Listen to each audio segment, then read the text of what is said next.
This episode of the Damage Guild podcast is sponsored by listeners like you. Join the guild at patreon.com/damageguild to receive exclusive perks, member rewards, and bonus content. Last time on the Damage Guild podcast. Verrol, make a society check. Natty Twunzo. You're going around to all the most important people, getting on everyone's good sides. The frying pan was made of cold iron. That's huge for Zara. Against some of those gremlins, it would have done extra damage. I do want to salvage the botched familiar satchel. I'm sorry, friend. His, hands are covered in Band-Aids. Braun looks up at you and pats your hand. Braun always makes me feel better. The courier is returning to town, bearing your message from House Vanject.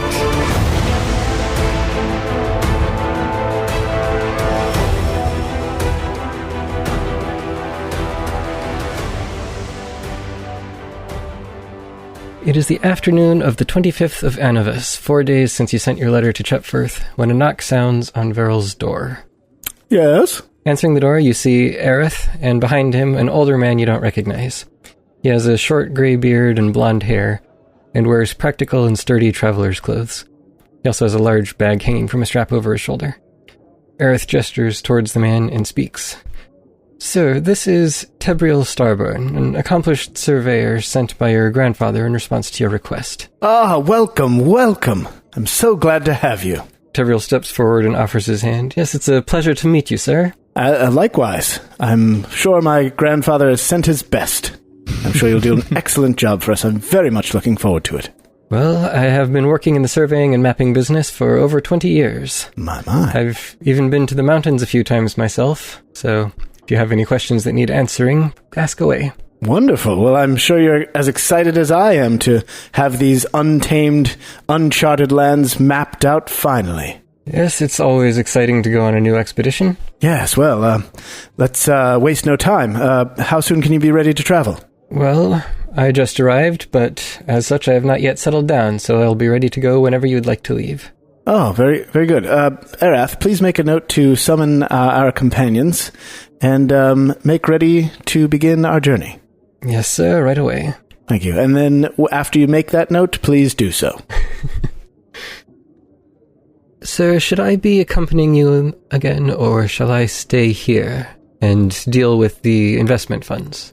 Perhaps you ought to stay here and conference with Lord Ebonvale. That might be a better use of your time, now that you mention it. You notice he has a slight hint of relief in his expression. Yeah, I would imagine. He wants to stay in town and take it easy. He wants to put his feet up.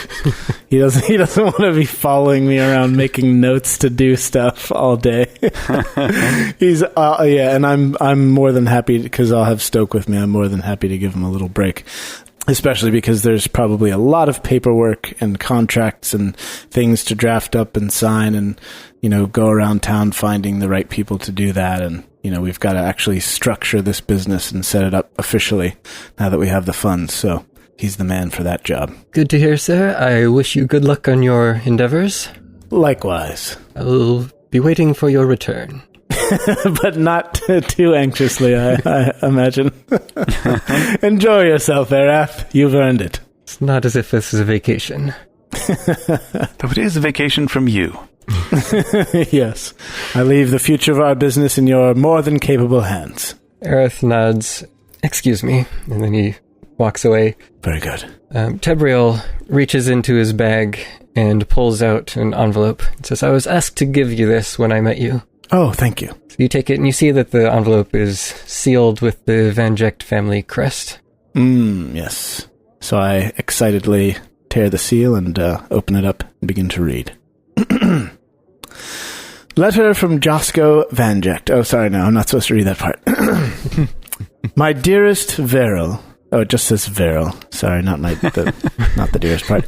Your request for investment funds to be granted to Ebonvale Exports has been approved. Yes, with the understanding that this furthers your assignment, rather than simply padding our pockets. Arath will supply you with your needs. Information is valuable, but remember, you must be careful whom you choose to trust, for the same is true of whatever you tell them. Few seeking a position of influence would turn down the opportunity to take any advantage from you that they are able. Lord Josco Vanject. Signed, your loving grandfather, Lord Josco Vanject. It doesn't say that part either. It just says his name. Your begrudging grandfather. Yes. Regretfully yours, your grandfather. Regretfully, your grandfather. Your grandfather. Yeah, I might as well have said that reading between the lines. Oh, goodness. Well, yes, he is, as usual, he's correct.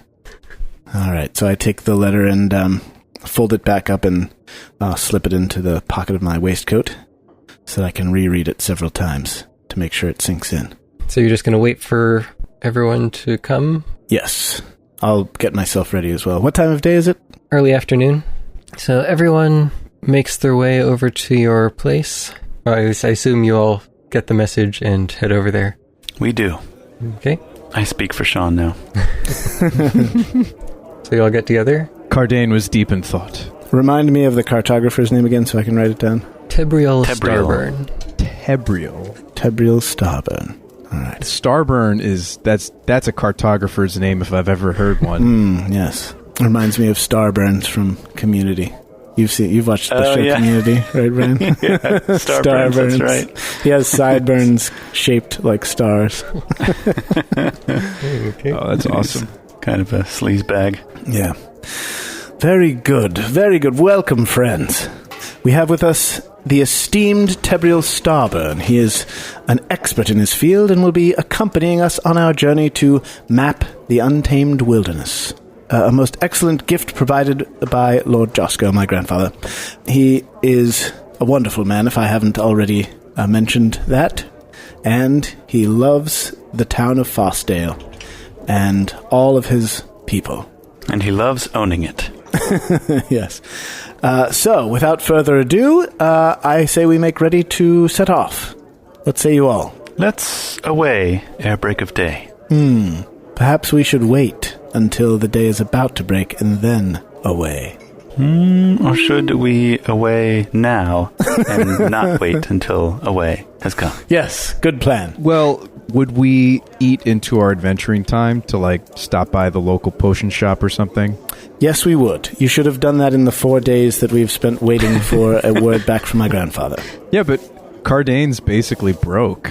So then why would you want to go to a store if you have no money?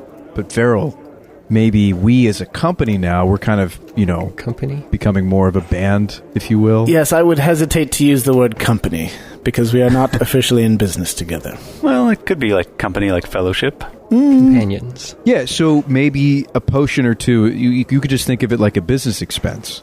You handle lots of business expenses, don't you, Verrol? Yes. However, if this was a request you had, there were 4 days in which to make it. To submit it, I had to submit the paperwork. Yes, you would need to submit the proper paperwork through Arath so that I might review it in time. Okay, so Kardain grabs a piece of bark from his pack and starts to scribble with some coal or chalk, and then hands it over to him and says, Nope. This goes to Arath, not me. I'm going to go over and I hand it to Arath. Sorry, Kardain's still learning everybody's names. This is a lot of humans. And Arath hands it to me. He looks at it, hands it to me. Hey, Wassa. And I say, what is this scribbling? This looks like a bunch of coal drawn on a piece of bark. What does this mean? It says right there that we need 2 healing elixirs. Very well, Arath. Please release the funds to go fetch 2 healing elixirs from the local potion shop.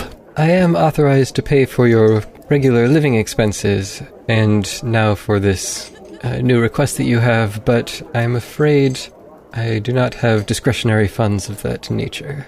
Oh, drat. Perhaps if you have some that you could contribute, then I would be able to fetch these potions for you. What is the cost of a healing potion these days? What are they running? Minor healing potion is 4 gold, or you could get the lesser one for 12 gold. That sounds like Morer to me. So minor heals 1d8, lesser is 2d8 plus 5. Ah. I have roughly 1 gold on my person. I walk over to the fireplace in the Anbus Arms and I throw the piece of bark into it. And I say, request denied. Wait, The funds are not available for such expenses. Verrol, Let us be on our way. I thought we had 11 gold, 31 silver, and 44 copper of funds in our little company. Oh, well then why are you asking me? Well, it's not mine to spend. We'd have to come to an agreement. Haven't I already told you that I don't care what you do with this gold that you found? Yes, you did. Zara, do you care if I spend 8 of this 11 gold pieces? No, I don't. I think that's an excellent choice. All right. Then I guess Kardain's going to march off to the potion shop. Okay. I will have Arath fetch the stable boy to saddle the horses while we are waiting. All right. When Kardain gets back, he takes the 2 potions out of the bag and hands one to you, Verrol, and one to Zara. Ah, many thanks. Master Kardain, why don't you hold on to this so that when I am inevitably slain in battle, you may pour it down my throat? Verrol, I insist. Think of it like a little bit of an insurance plan. You like those, don't you? Yes, but I would much rather have someone else be able to use it on me than me having to use it on myself when I'm incapacitated. Right, but let's think about it this way. If I were to go down, or Stoke were to go down, you're right there with a potion. Both of those scenarios are less likely than me going down. I don't know, Verrol. Our health values and armor class values beg to differ. You are less of a frontline fighter. He is somewhat.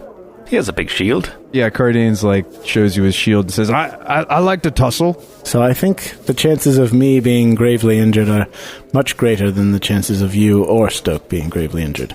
But keep in mind that Kardain has several healing spells, whereas we do not. So if he goes down, it would be helpful for us to have healing potions to feed him. Fair. We could give it to Stoke. I hadn't thought about that. Sorry, Stoke. I didn't think about you. Yes, perhaps Stoke should have it. Well, I'll be willing to take it if you want to give it to me. Yes, I think that would be best. Okay, so Kardain hands it to Stoke and... All right, lad. Let's make good use of these. Hopefully we won't need them. Did we install the claw on my rapier, by the way? I think we said we were going to do that, or I was going to put Stoke up to the task. The claw. You have been chosen. Oh, yeah, the talisman? I mean, it only takes a few minutes, so you could have done that at any point. Okay. What does the claw do again? If it's a talisman, it's like a one-time use buff when you hit something, usually. Yeah. And it's some cool bling for Verrol's rapier. Indeed. That's maybe even more important. Zara can take a look at it, and you're able to figure out that it is a predator's claw. Oh. So when you critically succeed using the weapon, then you can, as a free action, activate the weapon's critical specialization effect. Whoa. Ooh. What's the critical specialization effect on a rapier? Flat-footed off the top of my head? Target is made off balance by your attack, becoming flat-footed until the start of your next turn. Wow. Nice. Are you skilled with other weapons, Verrol? Not on the reg skis. Okay, so you're not... So swashbucklers aren't just, good with any martial weapon, you're specific? Oh, I actually have no idea. I just know that Verrol has trained always with the rapier and short sword, but not really anything else. I mean, rapiers are good. They have a deadly D8 or something? Yeah, deadly D8. So they're good weapons. Swashes are trained in simple and martial weapons. Okay. Yeah, so you have your pick of the litter, unlike Brian and I. Okay. Well, when things are ready to go, I say we go. So everyone gathers their things, and you set off on the horseback. Yes, tally-ho and all that. Verrol says, we may need to travel slower or on foot for some of this time, especially if you would like me to actually be mapping as we go. Yes, understandable. Of course, whatever you need. Very well, just so that you're aware. Indeed, you are the expert here, and we are following your lead. Except when it comes to battle. On that account, we follow Stoke. But otherwise, let us know. Let us know whatever it is that you require to do your job to the best of your ability. And we shall provide it to the best of ours. So now you head off to the north, following the river. Do you plan to actually make that stop at the Fosmere Basin? I would like to know how out of the way it is, or how many days travel that would put us out. The Fosmere Basin is the headquarters of the Grove Tenders? It's not the headquarters, but there's someone who Kardain knows who is around that area. There's a circle there. Or It's a franchise location. Yeah. It's a chain. Okay. There is a higher-ranking member of the Grove Tenders who lives around there. Okay. Gotcha. It could be worth it. Kardain, do refresh my memory. This is something of great import to you, is it not? Oh, yes. I mean, anytime I'm headed up that way, I'd like to touch base with the basin. You mean there are other individuals that are like you? Yes. They also bear the Grove Tender insignia. I see. And Kardain holds up his insignia. Well, this shall be a source of great entertainment. Yes, let's. Verrol, I noticed that you didn't call them people. You said individuals like you. Yes, I would not necessarily classify someone so unique as Master Kardain here as a people.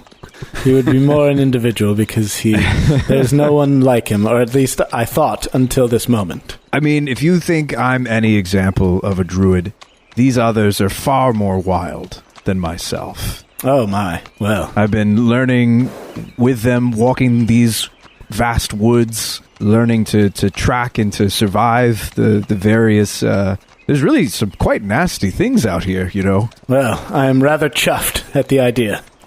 Looking forward to this. Yes, I should say, Verrol and Kardain, given that you two are battle brothers now, you know, I think it would behoove us to go with Kardain to this grove and these other druids. I agree. What say you, Tabrio? This might be a good chance for you to do some additional mapping, aside from your predetermined course. Well, the Fosmere Basin is already well mapped, but I suppose it could be useful to refamiliarize myself with the area. Ah, I see. Yes. Could we go, even if it's a little bit longer, and do a little uncharted lands and swing into the basin?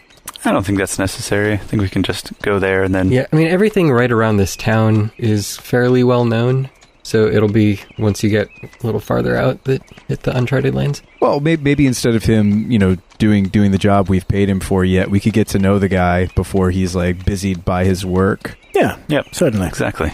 You'd like to talk, Verrol. We could chat. Indeed. I'm very much interested in picking the brain of such a talented individual. So, going to the basin first will be roughly half a day's travel past the river that you were planning to turn off on originally.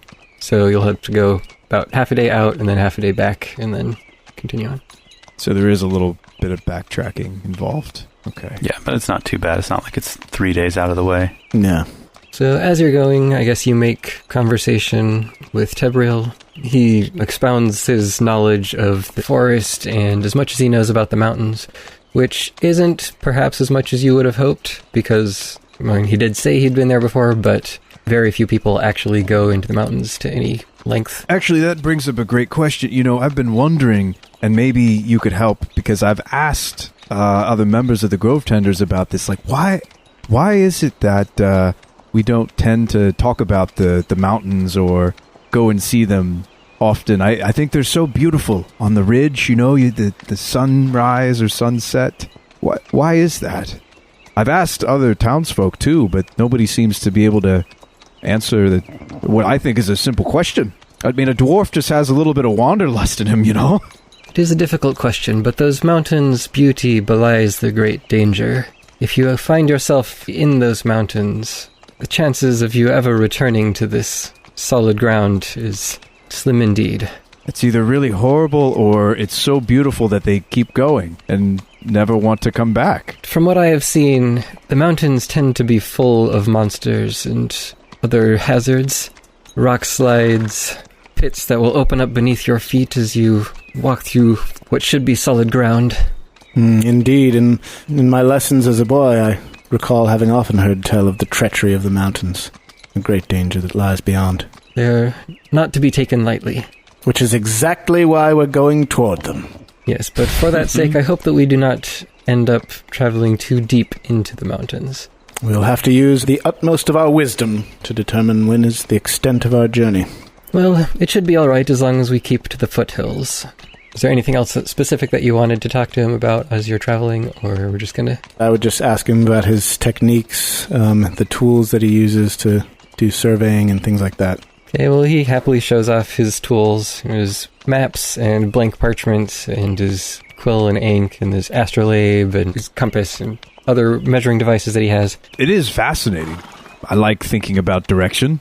Not to mention the final product. I've witnessed some rather beautiful maps in the library at home. We have some wondrous pieces. Do you have any examples of your maps or penmanship?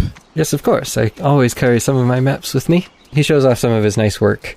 It's highly detailed. It has artwork of like different creatures that inhabit each region and so on and so forth. So it's a very fanciful map like you would expect to see in this time period. Oh, awesome. Here there be dragons and whatnot. Yeah. And then like the sea monster, like the little tendril coming up out of the water. Oh, yeah. Yeah, this is beautiful. Except there actually isn't really any water to speak of. There's a few rivers and lakes, but since you're in this enclosed valley, you have no access to the ocean. Right.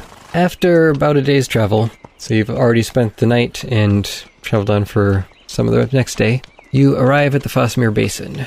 This lies in the foothills of the Erdwin Mountains. It's the primary source of the Anves River, and it is fed by a series of waterfalls from higher up and empties out into a large pool around 150 feet across. The pool is home to all sorts of fish and frequented by other wildlife in the region, and it's generally a calm and peaceful area. The man you're hoping to find lives in a hidden hollow a short distance from here. Do you want to take everyone there, or are you planning on going yourself alone? I think it might be Zara and Verrol. Would you like to accompany me? And Stoke, would you guard the horses while we meet with the Grove Tenders? Yes, I think it would be wise to go together. I would be glad to accompany you. All right, then. I suppose I can stay here and watch the horses. Thank you, my friend. It's a lovely little pond here. Yeah, I mean, if you like, you seem like a spry young fella. You could probably fish yourself up something real tasty, if you like. No, I think I just might. Yeah, Stoke, kindly make a note to catch us all fish for dinner, please. He just taps his temple, his forehead. Like, nope, no need for notes. I've got it right here. Ha! Good man, Stoke. Well, shall we be off then? So the three of you head off towards the little hollow, and you pass through some rather overgrown foliage, vines and bushes and everything just kind of tugging at your clothes as you go by. And then eventually it opens up, and you see a small hut made from discarded fallen branches, as if everything has fallen naturally and then been built into this house as opposed to being chopped down. And you don't see anyone outside at the moment. He's got to be here. I'd be very surprised if he wasn't around. What? Lead the way. Yes, of course. He's always ready to receive fellow order members. You can hear some clattering inside the house as you get nearby. Dishes or silverware or something. Oh, Dervin! It sounds like you're in there, old friend. Kardain, is that you? Oh, it is! Oh, it's good to hear your voice. Give me a moment with these old bones. After a minute or so, the door opens up, and you see an older human. Has a medium-length graying beard and an earthen brown cloak. He's carrying a walking stick, and he takes a few hobbling steps outside the front door. Ah, Dervin, it's been too long. And Kardain goes in for like a nice, big, thick bear hug that's like you guys are a little worried about because it's like a bit strong of a hug abrasive, to give. To give an elderly man, human, but he just puts it there. Dervin goes, yep, good to see you too, Kardain. So how've the lands been? Well, I have been doing well, and the surrounding lands seem to be as well as can be expected in this time. There are always small troubles cropping up here and there. Nothing that we haven't been able to deal with. Well, friend, that's that's why I'm here. Actually, I wanted to give an update to the order. Dervin straightens up and starts to look a little bit more official. Let's hear it. Yeah. And Kardain starts like thinking about how he can phrase this. He hadn't like thought about the fact that Verrol and Zara would be right there. So he's kind of like, like wants to relay the information honestly, but like not ruin these new friendships he's made. He didn't think that far ahead. So, Dervin, the thing is, you know that really nice grove that I was telling you about not too long ago? Yes, I recall such a thing. Well, me and these two here, and I really should introduce you guys. I'm so sorry. So this is Madam Zara Ebenvale and Mr. Verrol Van Jecht. Pleased to make your acquaintance. I bow low and sweep my cape. He squints his eyes a little bit when you say Van Jecht, but he doesn't make any other motion. At your service. Me and Mr. Van Jecht are actually, we've just recently reached Battle Brother status. That's like an official thing in the Grove Tenders. Yeah, I wanted to log that as well for the order to take note. No, I really, listen, there's some interesting news about that grove I wanted to tell you about. Two things. The first is there's some interesting activity already going on. There's lots of gremlins in those woods, like lots of them. We saw them, we fought them, and they were weird. They were amphibious gremlins. I don't think I'd ever seen something like that before. This is strange indeed. Continue. Well, furthermore, these two, they want to, and I've been trying to advise them, as we always do, you know, with the green movement and all, and trying to make a more ecologically sound business. They want to harvest from that grove, like a lot of the herbs. They actually want to establish. Did you say a castle, Verrol, or? Indeed, Master Kardain, you speak the truth. We do. We aim to create a business that is green, sustainable, and whose carbon footprint is no larger than that of an ancient red dragon. Kardain and him start to take their hands out and start measuring how big they think a red dragon foot would be. And they look at each other and are kind of making some calculations. And what did you say to this, Kardain? Master Dervin, if I may clarify, we do not wish to irreparably harm the ecosystem in this grove. We merely wish to make a profit. The gold is the important thing, but we do not wish to do it in a way that will cause us to stop making gold eventually. We want to continue making gold for as long as possible, which means harvesting responsibly and efficiently while maintaining the flora and fauna of the local region. And Kardain, you agree with this? You think that this is wise? Well, you know how I feel about this, Dervin. I was hoping I wouldn't have to say this, but it's going to come out at some point. Listen, you and I both know our public relations with the residents of Fosdale could be better, right? We don't tend to get out there and talk to the people and let them know that we're protecting them. If they only knew how much we cared, they'd trust us. I think you need to hire a PR specialist. Well, Mr. Verrol, I may be the best we've got. Uh-oh. You're in trouble, then. Have you considered a social media consultant? Yes. Listen, Dervin, I know I've been banging on the same tent peg for months now, but I think I've made a breakthrough. I mean, look, I have friends. For the first time in my life. And Dervin's like, I never thought I'd see the day.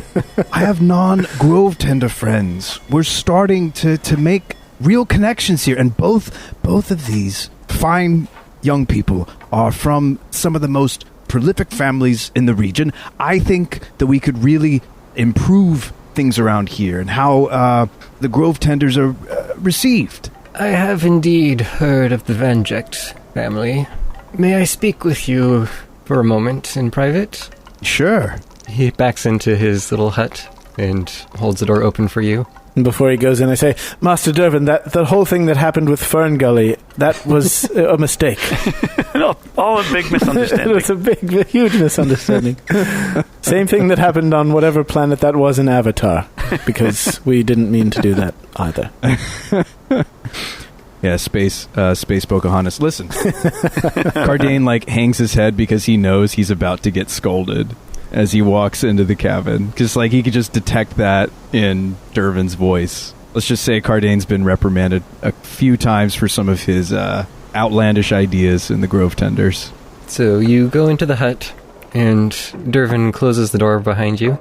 I do not know that I can trust these two. In particular, the Van Jechts have not been friends to the forest. Oh, About what? Their desire for power has led them to expand greatly in many different areas. But I confess I do not know this Verrol. I do not know what he is like. And as such, if you believe these two can be trusted, then I will trust you.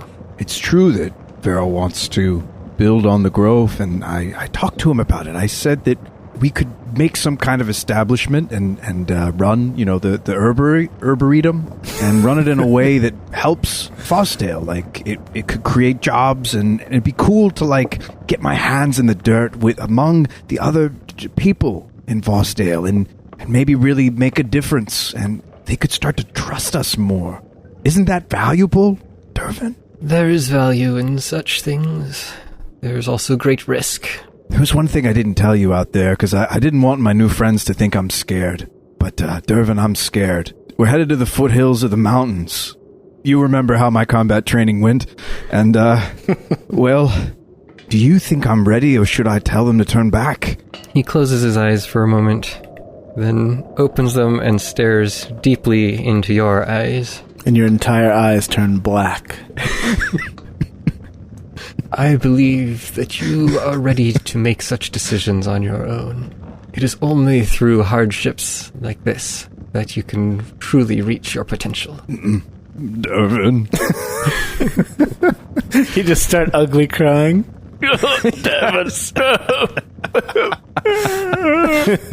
Kardain, though, I think, he's very much like fledgling druid, and to hear those words from one of the grove tenders that took part in his training just means a lot. Dervin, I wish you'd just tell me, but I understand that you want me to start to make decisions. We started talking to the map guy about the beasts, the boulders. Can you tell me anything about the mountains I don't know? Even the grove tenders know little about the mountains themselves, other than that they hold great danger. We know of at least one ley line in the upper foothills that feeds the Anves River. Here, I'll mark the location on your map. Dervin, do you think... So, we've got a young map maker. You think it'd be most helpful if if that's where we mapped? Could you mark the location on his map? Personally, I would sooner have this wilderness remain unmapped. Mapping it only leads to greater encroachment. Oh, I see. That's what they want to use the map for? I thought it was to help people. I mean, I was all for it when I thought it was to help people. Listen, Dervin, there's something you're not telling me. I thought it was so that people would leave it alone because they knew that it was mapped already.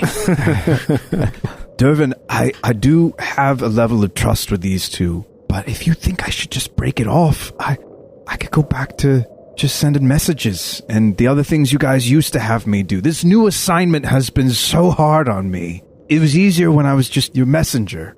It is through difficulties that we grow. Yes, and we're all about growth, I know. I trust you have made your decision, then. I mean, if you just gave me something, just something, Dervin. You've come through for me before. Remember when you taught me that one spell? That was great, and I was terrible at it, but I got better. I kept practicing it. I only maimed 17 squirrels in the process. And now I can make a whole piece of the fruit you taught me to make. An entire piece, and it's edible now. You were assigned to watch that area of the grove, that area of this forest wilderness that we call home. And I believe that under your watch, the forest will continue to flourish.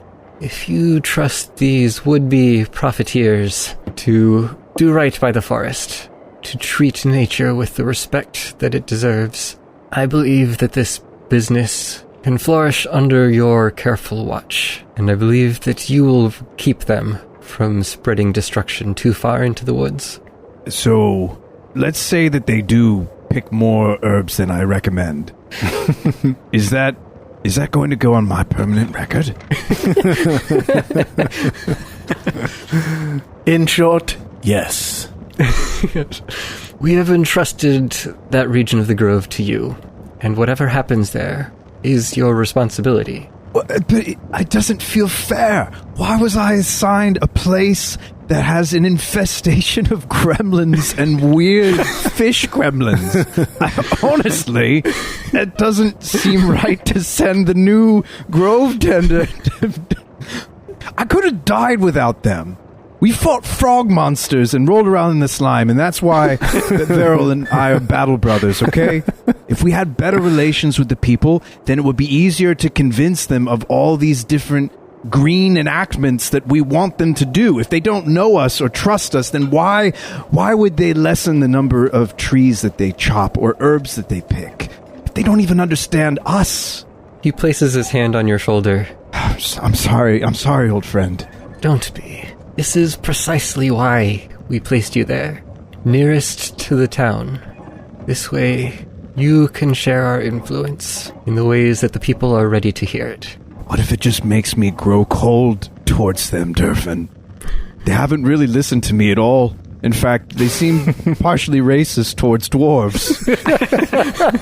The way that they've treated me, but that could just be because they're rich folk. Zara pokes her head in the window. It's not because you're a dwarf. It's because you're so filthy. And then leaves again. I could be misunderstanding the discrimination, but I've also seen them grow so much in the short amount of time I've been with them, and I want to believe that some of my wisdom can get on them. Like fresh soil, I wish to rub my wisdom off on them. Into their skin. Think back to when we found you. You are not who you are today. Perhaps, through your influence, these two will grow into something better. Dervin, you always had a positive way of looking at things. The bucket was always half empty under your tutorship. You mean half full? You mean half full? I mean, half full. It was always half full. Doesn't that mean the same thing? If it's half empty, it's also... That was only so that it had room for all the displacement caused by my head being dunked in it during my training. All right. Dervin, if there's really nothing else that the Order can offer me, I understand. I'll do this new assignment, sir. And Kardain gives him a nice salute. A grove tender's salute. Yeah, grove tender salute. Which is a little bit twirly. It has a little twirl to Little it. flourish. Little flourish, yeah. If I may ask, where are you off to now? The plan is we're going to map the Erdwin Mountains by following the river. Is there a particular reason for this? Because of the weird fish gremlins we found deep in the underground cave. There's an entire network, by the way, of underground tunnels under the grove you guys put me in charge of. Yes, well, such creatures are certainly unusual. If you think that this mapping will help you find the cause of them, or... The ley line at the mouth of this river. How does it work? I mean, you're old and wise. Wise. You know if fish gremlins aren't local to this region. You would know if they've been changed, wouldn't you? It does sound very unnatural. I'm afraid I can't say the cause of such a thing. I have not heard of it. But perhaps if you have anything that you discover, then you could bring it back to me and I could take a look. I wish I'd brought some of the corpses of those fish gremlins to you then. I'll try to find something new. Any word from the Greater Council? Nothing that concerns this? Yes, I understand. I'm sorry, Dervin, that I'm still so casual with you.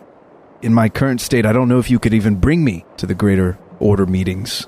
I know I still must work on my tongue. Give it time. All saplings can grow into the great trees that they are destined to become. You always said that, old friend, and I've never forgotten it. I mean, maybe a couple times, but now it's fresh in my memory, and I'll cherish it, at least for the next few adventuring nights. I forgot it immediately after you said it the last time. Now that you say it again, I do remember it. And I will again forget it shortly. Hi, Dervin. Well, I trust that you've done everything you can. You always do. Oh, before I forget, that thing you asked me for last time a few months ago, it's almost finished growing. It should be ready for you to use soon. What? Kardain just bursts into an excited smile, and the seriousness of the moment has just melted away. Really? I didn't think they were going to give you the fertilizer, Dervin. I don't know why I'm whispering. You don't just hand that out to any grove tender. Don't worry about it. It's for my star pupil, after all. Kardain chuckles because he doesn't believe that statement. Oh, Dervy. And Kardain goes for another nice big hug. I knew you'd come through for me. Dervin carefully interposes his staff so that you can't hold him too tightly this time. Old friend, one of these days, I hope that I have something to give to you. I'm sure that you will continue to do the Grove Tenders much good in your work. And then I make sure that I hold up my insignia, and then we touch insignias, which is like another custom of the Grove Tenders. We interlock them. Instead of a handshake, we interlock our insignias in such a way that, and then we solemnly nod at one another once the insignias interlock, and then we unclick them and put them back where they were. Oh, the blasted thing's not coming undone. Hold on. One of your little... Okay, you put your foot there and... No, turn to the left. Yeah. No, other left. Yeah, I'll bring my knee, and then you put... Clockwise. I said clockwise. They don't make them like they used to. These cheap knockoffs. We got them from outside the grove. I will see you again in a week or two when you come to pick up your item. That sounds good, Dervin. You always were quite the green thumb. Wasn't that your nickname back at the council? The green thumb? You know so much about plants. It comes with time and experience. And you will have plenty of time to gain all of the experience that you need. I've been trying. As you told me, I spend all sorts of time talking with Braun. He knows plants like the back of his hand. And you will too. Do you think I could see it, or is it still... has it peeked up out of the soil? I think I'll keep it a surprise. All right, that's probably for the best. I know my outsider friends can't see it anyway, so might be suspicious. Farewell. Dervin opens up the door and says this so that everyone can hear. Does he push me out the door, or does he walk me out? When you guys step outside, you see that Verrol has been fencing one of the trees, and I've cut these huge slashes in the bark, and I quickly sheathe my rapier and stand up straight in front of the tree to try to hide it. There's a bead of sweat coming down my brow. Oh no, Kardain's doing this with his forehead, just sweating. Zara has started a small bonfire in the middle of the clearing there. Without first digging a fire pit. Yeah. Yep. If I can, Kardain's going to rush over to the tree, and I'm going to begin trying to mend the tree if I know any basic, mend tree stuff. My sincerest apologies, Master Devin. I got bored and I didn't know what else to do with myself. And if I can't do that, I'm going to try to push the bark together to try to minimize the cuts. Verrol, why did you think this was a good idea? I'm so sorry. Do you know anything? I just Miss Druids? Miss Lady Ebonvale didn't have a sword on hand, so we couldn't duel with each other. So I had to find the next best thing, which was this tree. Verrol, I've never once been upset at you. And Kardain takes a moment to center himself. And that's true for right now. I pull out a tiny chalkboard, and then at the top it says, times Kardain has been upset with me, and then I mark a little 1 tally mark and then put it away. No, it's not true. It's not true. You misunderstand. I'm not upset. Do I sound like I'm upset? I'm not upset. I'm not angry. Dervin, we can fix this. Perhaps it would be best if you and your friends left. Oh, Dervin, if anybody could mend these scars, it's you. I will see what I can do. My deepest, sincerest apologies. I'll make sure the next time we visit, if Verrol comes, we will leave his weapon by the horses. I promise. I take out a gold piece and gently lay it down at the foot of the tree and then slowly back away. Verrol, what would make you think that that's how this works? I don't know. Let's get out of here. There's no coin slot on the tree. I don't like the way your master is looking at me. Yeah, we should go. Dervin, I'm sorry. I'll teach them. Dervin just nods after you as you back out of the woods. I was really hoping we'd make a good impression on him. He's one of my most favorite teachers. What possessed you? The need for combat. Oh, Verrol, you could have sparred against me. And Kardain, whips out his clan dagger and his club. Well, you were in there so long, I couldn't have sparred with you. What were you on about in there, you two?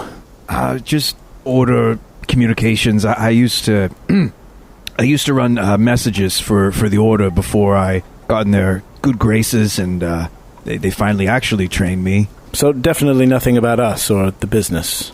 Well, no, we did talk about that. And frankly, I don't understand it. He said something about your family, that you've been ravaging the countryside to build things and expand. Don't you know the basic rules of the forest? Well, through the course of human improvement, society must take advantage of the resources available to us. How else can progress be made? I smoothed things over with Dervin, and I found out that I'm the grove tender that's tending over that grove. The one with the gremlin problem. Didn't you know that already? Yes, isn't that why you were there in the first place? Well, he put it to me differently. I was actually just there to check it out. I didn't know it was going to be my station. They don't just put newbies anywhere. Those are my woods now. And he starts heading for the horse, and it seems like he's going to turn away and head back. Well, it seems that you have a career in logistics or facilities management ahead of you. Congratulations. It's not that simple, Verrol. I was very excited about the prospect of mapping and following the water to the mountain, but if I don't get that grove under control soon, I could lose this new station already. A grove tender such as yourself cannot stand for an untended grove, surely. That's right. But by clearing out the gremlins, we tended to that grove. We tended to the problem at hand. We are all grove tenders, are we not? Yes. I pull out the insignia from my... It's like a different symbol. We collectively tended to your grove. I don't know how strict or how lax they're going to be with me. I don't know if there's a particular leaf missing. I've never tended in this way. Well, that's why I suggested we build a castle around it, because then no monsters can get in and mess with your grove. It will protect us from all threats. Yeah, I start stroking my beard thinking, maybe a moat would be a good idea, because I'm only in charge of that land. If we put a wall around it... And a 40-foot-tall stone wall with a moat. Yes. We could reroute the river to form the moat. Because they might only be grading me based on the plants inside the reserve. It would be very ecologically possible to do that. No. It would change the landscape too much. There's got to be another order code I'd be breaking if I did that. A couple of things. First off, when he was assigning you that, it wasn't just like that one little plot of land. It was like that whole region, because he said like he's putting you right next to the town because you're supposed to watch over the town in that area. I'm responsible for the town? You have a large region around the town that is your responsibility. The grove is just a small piece of your... Yeah, that one particular grove is just supposed to be like one tiny part of your area. Oh my goodness, what has Kardain agreed to? Also, the mission that you were on to go and investigate the potentially dangerous magic in the water would kind of fall under the responsibility of that grove. Okay. Oh, because the water is going into it and causing the whatever weird is happening. Does his region that he guards over extend all the way to the mountains? I mean, I wasn't very specific, and I was kind of intentionally vague, but you would have understood it to be more than just that one little area. Okay. Yeah, Kardain would have understood, even though Sean is just learning. Yeah. All right. I gave you my word that I'd help you get to those mountains. Let's get to those mountains. And be quick about it. As we leave the grove, Zara casts an eye over her shoulder at the spit of squirrels that she had been roasting over the fire. She quickly put aside when they walked outside. There's like 4 squirrels on there. She just kind of hit it and walked away. There are plentiful squirrels in this part of the grove. Dude, needle darts must be like a one-shot against most squirrels. That's awesome. Oh, yeah, it's great. Headshot. Great hunting tool. Stoke! Hey! How'd the fishing go?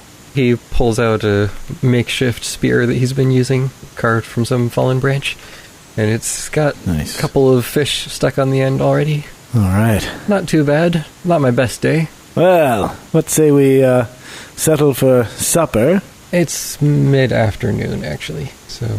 Ah. But you could settle for a late lunch or an early supper. That sounds good. Let's say we sup here by the pond side or the lake side, and then continue. Stoke, I've got just the perfect greens that could go with those fishes, if you want to make a meal of it. Sounds great. I'll stoke up the fire and we'll get this dinner going. Stoke stokes up the fire.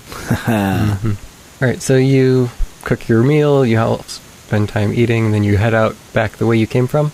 Yep. Eating fish and squirrels? Yes. Yep. Fish, squirrels, and lettuce.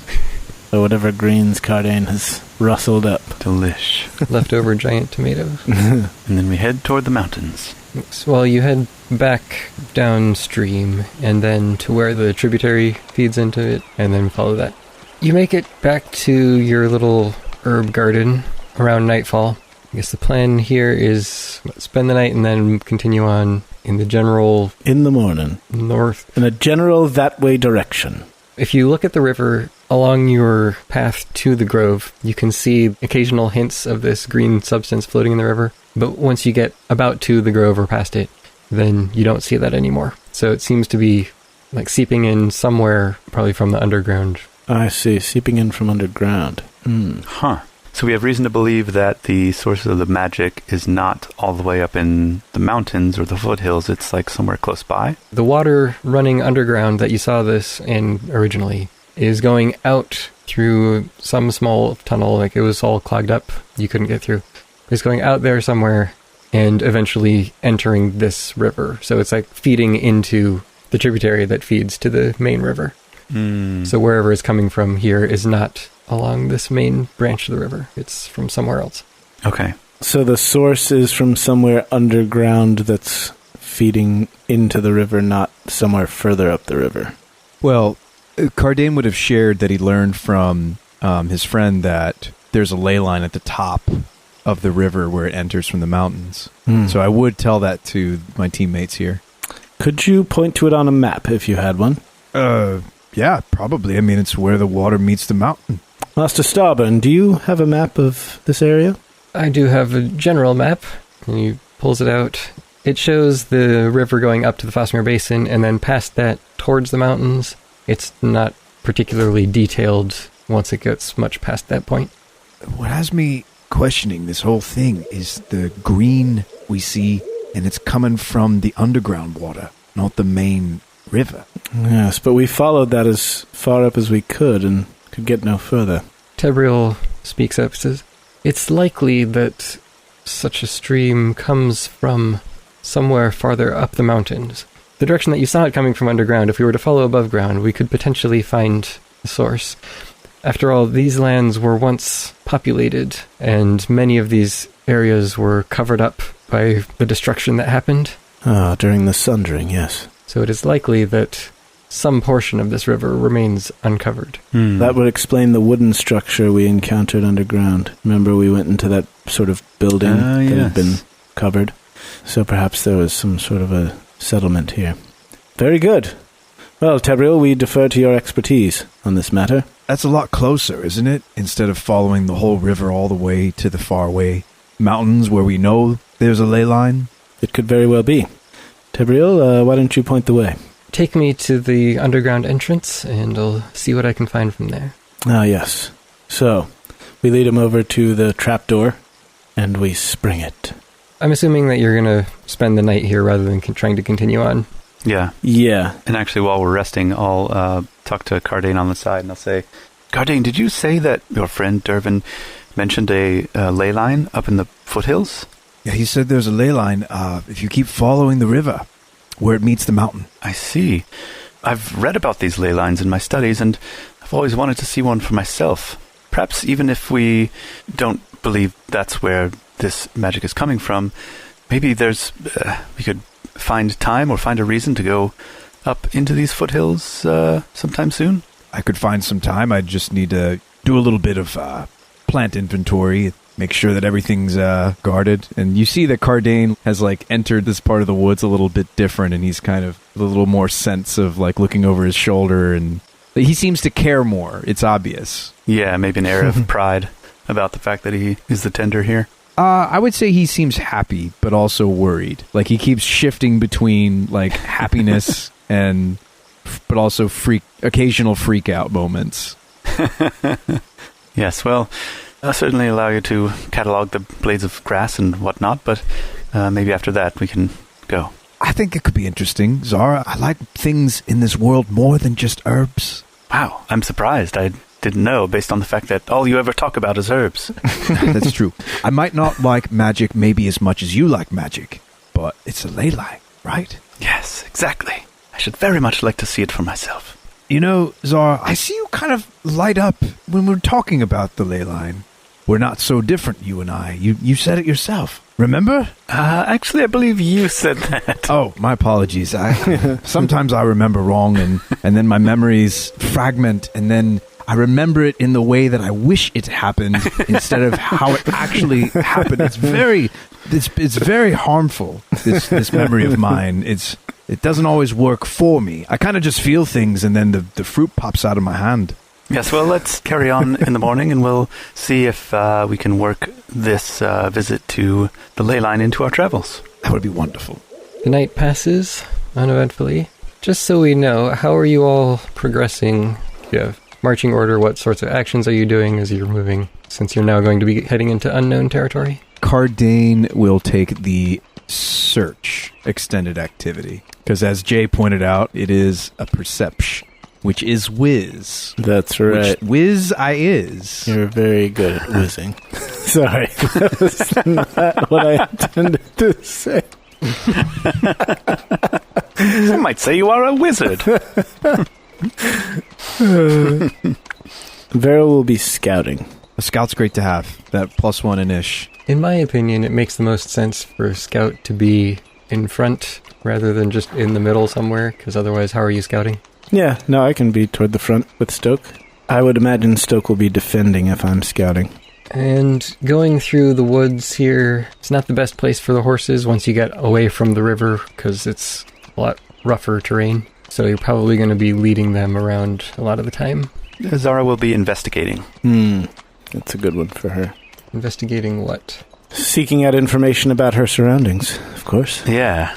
Just searching for, like any clues about ley lines or where the magic might be coming from. Verrol and Stoke are in front, and Kardain behind them, and Zara and Tebriel in the back. Kardain and Tebriel in the middle, and Zara in the back, I would think. Mm-hmm. I might need to be towards the front if I'm doing search, because if I do come upon a trap, which we've already seen, there are traps out here, I wouldn't want you guys to trigger it. And I don't mind being a front lighter. You know, I got the shield. True. So why don't I hop to the front with you guys just so we don't lessen the chance to trigger a trap. Maybe then, if you're searching, then Stoke becomes like the second, like if we can only travel 2 abreast. Well, I mean, it's a forest, so you can spread out however you want. Oh, okay. Yeah, we could be 3 wide. So when you say we need to walk the horses, it's more just because of the undergrowth and stuff? Yeah. Okay.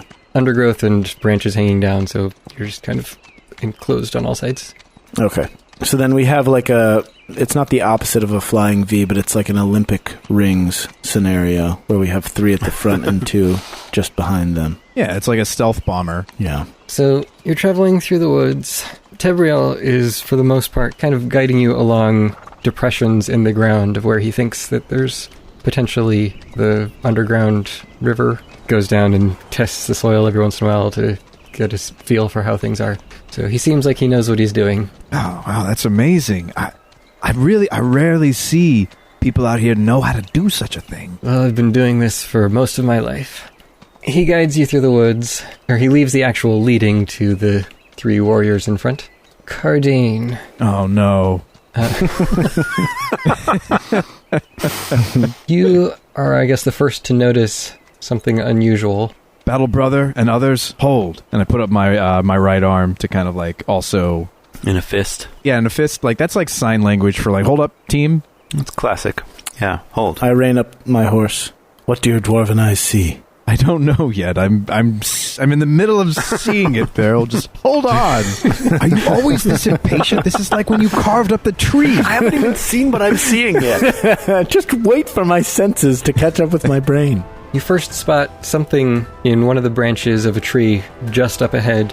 The branch drops down more than you would think for like a small animal or something. Like there's something large in this tree. You can't see what it is because it's hidden behind other leaves and things, but something there.